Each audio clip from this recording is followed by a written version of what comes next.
어서오세요. 국어의 모든 건 나란말씀입니다. 이번 시간에는 황만근은 이렇게 말했다 라는 소설 속에 그 황만근가 있잖아요. 100번, 찌번, 두바리, 8푼, 10근 그렇게 나오는 그 가사 속의 내용에 대해서 설명을 해줄 시간을 좀 갖도록 하겠습니다.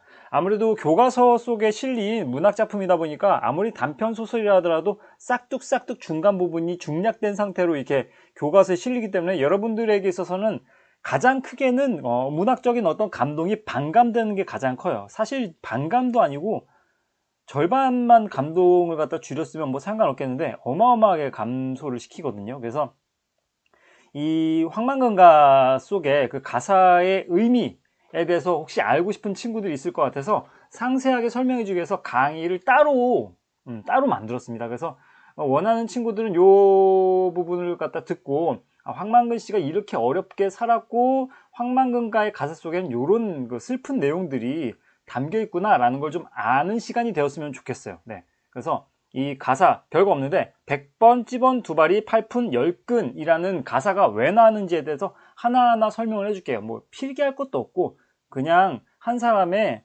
정말 고생이 정말 녹아들은 그 이야기, 이 사람의 역사를 갖다가 한번 가볍게 듣는 뭐 있죠 그거? 그 노래 있잖아요. 따다다단 따단 따단 이런 노래 있잖아요. 인생극장인가요? 네? 어쨌든 그 BG 생각하면서 이 사람이 진짜 그 태어났을 때부터 이때까지 살아온 동안 얼마나 힘겹게 살아왔는지, 그 다음에 이런 단어들이 왜 등장하는지의 이유를 알면은 이 사람의 인생에 더욱더 몰입하게 되고 참 안타깝게 생각하게 됩니다. 그래서 하나하나 이 가사의 이유를 들어보도록 할게요. 한번 얘기해 보도록 할게요. 자, 이 100번이라는 말은요, 뭐냐면요, 100번 넘어졌다는 얘기예요. 넘어졌다는 얘기. 그러니까 그 소설의 중략된 내용의 바탕에 의하면 그 동네 사람 중에 참 그 아는 체를 하기를 좋아하는 황학수 씨의 얘기에 따르면 황만근 씨가 땅바닥에 넘어진 횟수가 어마어마하다고 합니다. 왜냐하면 평형감각을 관장하는 손해가 미발달해서 그런지도 모른다라는 황학수 씨의 증언이 있었는데, 어쨌든 그 동네에서 툭 하는 소리가 나면 첫 번째는 두 가지 가능성이 있는데, 첫 번째는 홍시가 떨어진 소리일 거다. 그게 아니면 무조건 황만근이 넘어진 소리일 것이다 라고 할 정도로 황만근은 그만큼 많이 넘어졌다고 합니다. 그래서 몇 번 넘어졌는지 황만근에게 물어보면 황만근은 손가락을 꽂고 발가락을 꼬고 무릎과 허리까지 베베 꽈가면서 용을 쓸 정도로 세기가 어려울 정도로, 숫자를 세기가 어려울 정도로 많이 넘어졌다고 하는 거죠. 뭐 일반적인 어떤 정상적인 사람 아이였다면은 그냥 몇 번 넘어졌다고 얘기할 텐데, 이 친구는 손가락 발가락 다 써가면서 그걸 갖다가 그 셈을 하려고 되게 노력했다는 얘기죠. 그죠? 그래서 근데 언제부턴가 100분이라고 딱 100번이라고 대답을 했다는 거예요. 그래서 하루에 100번 100분이라고 했겠죠. 그 가사에는요. 그죠? 그래서 하루에 100번, 근데 이게 한 달에 100번, 1년에 100번, 평생에 100번, 그게 얼마가 되었건 간에 어쨌든 최대치 100번이라는 얘기예요. 무슨 말인지 알겠습니까? 하루에 100번 넘어졌을 것이고 한 달에 뭐 200번, 300번, 뭐 1000번 넘어졌다 하더라도 어쨌든 한 달에 100번이에요. 1년에 몇백만 번을 갖다 넘어졌다 하더라도 어쨌든 1년에 100번이란 말이에요. 평생에 100번. 왜? 이 황만근은 셀 수 있는 그 카운팅할 수 있는 가장 맥시멈이 100번이라는 얘기예요. 100번. 그래서 100분 이렇게 된 겁니다. 사실 그러니까 이 황만근 씨는 100분이라고 발음한 거죠. 원래는 100번인데. 네. 그죠? 그 다음에 이 찌번이라는 말은 무엇이냐면, 그러니까 10원이라는 말이에요. 10원. 10원이라는 말이, 이건 간단한 얘기인데 10원이라는 말이 발음이 안 돼서 찌번이라고 한 거예요. 그러니까 혀가 짧아서. 이거는 그 국수가게 주인이 붙여준 별명인데, 그 혀가 짧아서 10원이라는 발음이 되지 않아서 그 황만근 씨의 그 특성에서 유래된 말인데, 국수가게 주인집이래. 주인 아저씨가 붙여준 별명이라고 합니다. 그건 그거고, 그 다음에 두 바리. 여기서 바리라는 말에 대해서 좀 알아볼 필요가 있어요. 이 바리가 그 어디였죠? 여기 신대리, 맞아요. 신대리. 이 마을 이름이 신대리인데, 이 신대리 사투리인데 원래 말이라는 말의 사투리예요. 그러니까 곤충이라든지 아니면 동물의 머릿수를 세는 말이라는 말을 갖다가 사투리로 발이라고 얘기하는 겁니다. 신대리에서는요. 알겠습니까? 그러니까 두 발이라는 말이 사실 어색한 말은 아닙니다. 다만 황만근 씨가 이 단어를 어디에 썼냐면 사람을 셀 때 썼다는 얘기예요. 예. 그래서 이게 무슨 얘기인가 하니 어느 우체부가 황만근이 어렸을 때 황만근에게 집에 누가 있냐? 라고 물으니까 황만근이 어렸을 때가 아니죠. 어렸을 때 아닙니다. 황만근이 두 발이라고 자연스럽게 얘기했다고 해요. 두 발이라고. 그래서 발이는 그 짐승이나 곤충의 머릿수를 세는 데 쓰는 그런 말인데 두 사람 있다 라고 얘기하면 되는데 두 명 혹은 두 사람이라고 하면 되는데 그걸 두 발이라고 얘기했기 때문에 그게 상당히 우스꽝스러워서 어쨌든 우체부 아저씨가 아기를 가지고 어쨌든 동네 사람들에게 얘기한 건 아니지만 동네 사람들에게 있어서는 그 두 발이라고 얘기했던 황만근 씨의 그 말이 황만근의 말이 상당히 웃겼던 거죠. 그때 당시에는 뭐 신문을 읽을 것도 없고 별 웃을 만한 거리도 없었는데 황만근 씨는 그렇게 웃음이 없었던 시대 속에서 그럴듯한 소재였죠. 우스꽝스러운. 그래서 점점 더 황만근 씨를 바보로 만드는 그런 계기가 되었다고 합니다.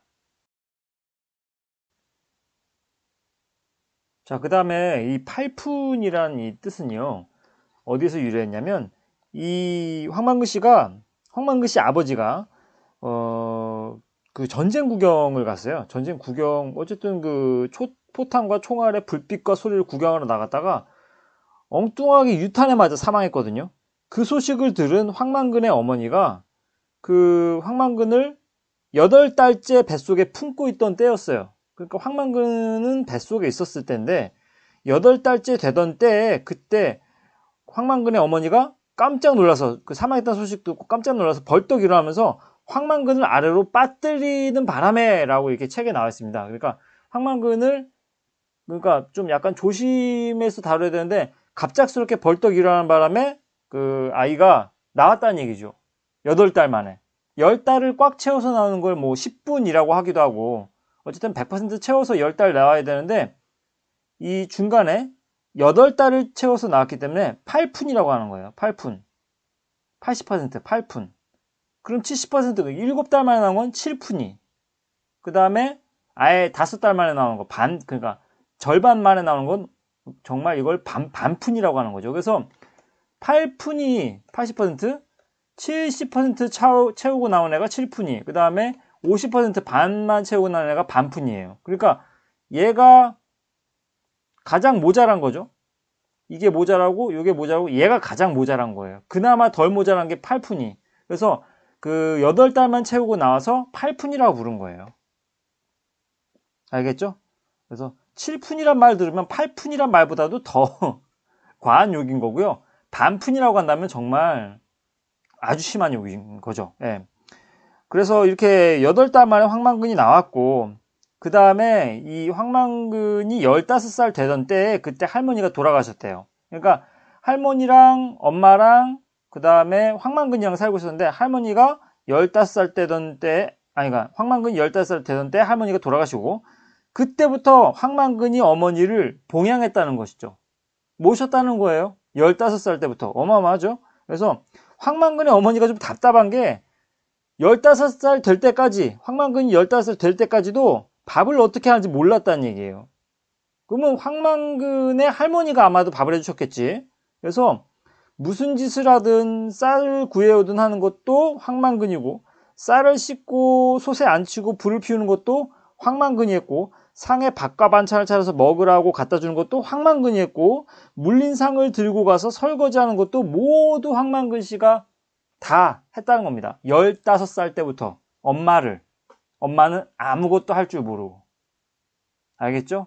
그래서 황만근은 참 부족하게 태어났지만 어렸을 때부터 엄마를 극진히 모셨던 그런 효자였던 거죠. 네. 그 다음에 열근, 사실 이렇게 떼야 되는데 열근, 이게 무슨 말이냐면, 왜 이 말이 나왔냐면, 이것도 좀 약간 그 인간극장 땅난난땅 좀 들어야 돼요. 어디까지 거슬러 올라가야 되냐면 황만근이 이제 여자를 만나게 된 그 계기로 이야기가 들어가야 돼요. 황만근은 어떻게 여자를, 그러니까 아내를 삼고 그 다음에 아이를 가졌을까? 그 이야기 궁금하잖아요. 일단은 황만근의 집 근처에 그 호숫가 물가에 처녀가 웬 처녀가 뭐 자살하려고 이제 몸을 갖다 담급니다. 그걸 황만근이 발견하고 말려가지고 집으로 데려와서 같이 삽니다. 네. 그게 이제 계기가 됐던 거죠. 자, 근데 그 여자는 사실 이웃에 있는 마을에 번안읍에 있는 농기계를 파는 상인의 수양딸이었던 거예요. 근데 그때 그 딸을 황만근이 구한 것이죠. 구해주고 집에 들어온 7달 동안 어쨌든 그 처녀는 황만근에게 농기계를 들여오게 하고 경운기를 모는 법, 수리하는 법까지 다 가르쳐 줬대요. 왜냐면 이 여자는 농기계를 파는 사람의 수양딸이었기 때문이죠. 그래서 그때부터 황만근 씨는 사람 구실을 할 줄 알게 된 거예요. 그러니까 그 경운기를 처음으로 들여왔고, 그 다음에 수리하는 법을 알게 됐고, 기계에 대해서 상당히 많이 배웠던 거죠. 그래서 사람 구실을 했었던 건데, 근데 이 처녀가 7달 만에 아기를 낳았어요. 이게 되게 수상했던 거지. 그래서 동네에서 이상한 소문이 돈 거야. 그래서 소문이 어떻게 돌았냐면, 사실 처녀는 누구에게, 바로 처녀의 친척에게 몸을 버렸다는 거죠. 근데 그 친척은 집안의 3대 독자였고, 그래서 군대를 자원해서 갔는데 지뢰 매설 공사를 하다가 지뢰가 터져서 그 친척이 죽은 거야. 그 처녀의 몸을 버리겠던 그 나쁜 친척이 죽은 거예요. 그리고 나서 처녀가 뭔 죄야. 근데 그때 당시만 해도 여자들이 너무나도 이게 여권이라는 게 없었으니까요. 예? 그죠? 처녀한테 나가 죽으라고 집안 가족들의 저주를 받고 나간 거예요. 그 집안을 나왔다가 이제 그 물에 빠져 죽으려고 했는데 황만근에게 구해줘서 함께 산 거죠. 어쨌든 7달 만에 그 아기를 낳으니까 그 아기가 죽은 친척의 씨라는 어떤 그 소문이 돈 거예요. 사실인지 아닌지는 모르겠으나 합리적인 의심이긴 하죠. 그래서 어쨌든 처녀가 아이를 낳은 지 3, 7일 되던 날에 완전 사라져버렸어요. 흔적도 없이. 그죠? 근데 어쨌든 그 처녀하고 그 다음에 황만근은 서로 혼인신고를 한 상태는 아니기 때문에 뭐 사라졌다 해도 어쨌든 그 여자는 그냥 처녀로 그냥 뭐 이혼한 뭐 그런 거 없는 거고 기록도 없는 거고 처녀로 살았을 것이고, 황만근은 남은 아이를 쌓아안고 젖동량을 하러 신대 1, 2에서 3리까지 그 동네방네 매일매일 돌아다녔대요.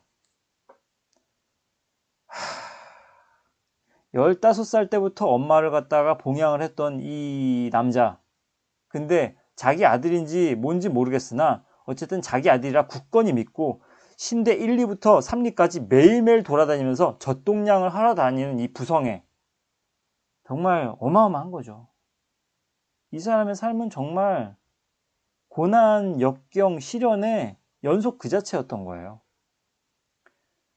그리고 이제 쌓아안고 젖동량 돌아다닐 때마다 동네 아이들이 황만근 뒤를 따라다니면서 놀린 거예요. 그 애 어디서 났냐? 뭐 토끼한테서 주워왔냐? 뭐 이런 식의 토끼 얘기 있어요. 예. 황만근하고 토끼하고 그 토끼 귀신하고 싸우는 이야기가 중간에 등장해요. 이게 고전소설의 특징과도 같은데 고전소설의 정기성, 그러니까 기이한 어떤 이야기의 성질을 갖는 정기성의 특징이 등장하기도 하는데 어쨌든 그 얘기는 생략하고, 어쨌든 그 얘기를 그 동네방네 하고 다녀가지고 그 동네 아이들이 이제 놀리는 거예요. 왜 토끼한테 얻어왔냐 그 아이 막 그러다가 이제 아이들이 몇 근이냐 물으면 그때마다 황만근은 역근이라고 한 거예요. 역근, 발음을 역근이라고 한 거죠. 근데 이게 6근이라고 얘기하는 건지 아니면 10근이라고 얘기하는 건지 모르겠다는 거예요. 한 근이 몇 g이에요? 600g입니다. 600g. 고기 사보면 알 거예요. 예. 그래서 6근이라는 건지 10근이라는 건지 모르겠지만 어쨌든 10근으로 추정되는데 이렇게 10근이라고 대답을 했대요. 항상 그때마다. 근데 이 아이가 10근이 좋기 넘어가고 나서도 계속 젖동량하러 다니고 소젖 먹이러 다니고 뭐 이렇게 우유죠, 우유. 예, 먹이러 다니고 상당히 그렇게 고생을 했대요. 네. 여기까지가 어쨌든 이 황만근가라는 노래에 나오는 가사, 백분, 찌번, 두바리, 팔푼, 역근이라는 이 가사의 그 유래입니다, 유래. 네. 황만근의 살아온 그 삶과 밀접한 관련이 있는 이야기인 거죠. 근데 이 부분이 싹 다 생략됐어요, 교과서에. 네. 그래서 이 부분을 미리 알아두고 아마 이 작품을 접하면 좀 더 재밌을 겁니다. 네. 그러라 어쨌든 궁금한 친구들이 있을까봐 이 부분에 대한 내용 올렸습니다. 그 다음에 이제 바로 또 황만근은 이렇게 말했다. 두 번째 강의 올리도록 하겠습니다. 감사합니다.